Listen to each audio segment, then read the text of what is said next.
The French artist JR is known for pasting oversized photos of people on buildings. He does it in a very simple way to force you and me to evaluate or reevaluate our views. While some cities have chosen to tear down his work, he's using Instagram to protect it. And I've been to see his new retrospective here in Qatar. Take a look. At first glance, some things and people are not always as they appear. One of my earliest photos actually is right here. Is a friend of mine in the suburb of Paris holding his video camera like a weapon. And we've pasted it in 2004 on the wall of a big building in the projects there in Clichy-Montfermeil.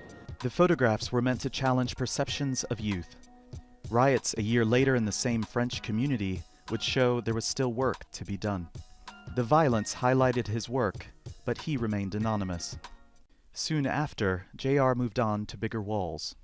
I photographed people doing the same job, Israeli and Palestinian doing the exact same job. So 2 taxi drivers, 2 teachers, 2 students, and then I pasted them next to each other. People on the street were wondering who is who.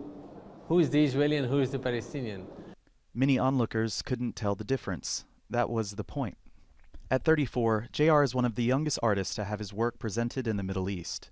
Qatar Museums hopes it'll inspire people in a country not known for street art. For this particular piece, actually, we've pasted it, and then 2 weeks later, the police repainted it in blue. And then that image went very viral through social media via my Instagram and others. And it was too late, you know, they couldn't repaste it, but the city had to apologize. JR is one of the most popular visual artists on Instagram, with nearly 1 million followers.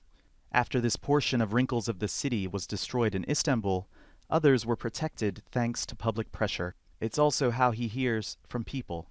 In New York, the focus is on immigration, where he's pasted portraits of immigrants at Ellis Island nearly a century ago. Nearly 12 million people landed on the island in New York Harbor when it was open, roughly the same number of immigrants now living in the United States without formal citizenship documents.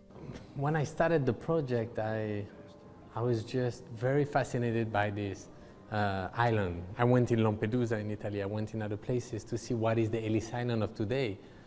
And it's only recently that I saw how those artworks, those pieces would take a completely different meaning, and I started connecting the past and the present.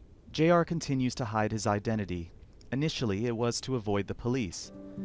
Now his fame continues to grow. It's to work in peace when and where he wants. JR's retrospective runs until the end of May. You can check that out if you're passing through Doha. And if you're in New York City, you can walk over to Church and Franklin to see this installation of Unframed Ellis Island. It's of people who wanted to escape war, discrimination, and poverty. Other street artists are tackling issues such as these, especially migration, such as the Italian artist Massimo Mion, whose work is made with stencils. These are some of his latest, this is one of his latest works criticizing how Europe is dealing with children affected by the refugee crisis. This piece from another Italian artist who uses the name Blue shows the lack of access to the European Union. This piece was painted in Morocco a few years back. And one more for you, Kamal, is this very well-known project by Banksy, who criticized the use of tear gas to disperse migrants in the now dismantled Calais camp in the north of France.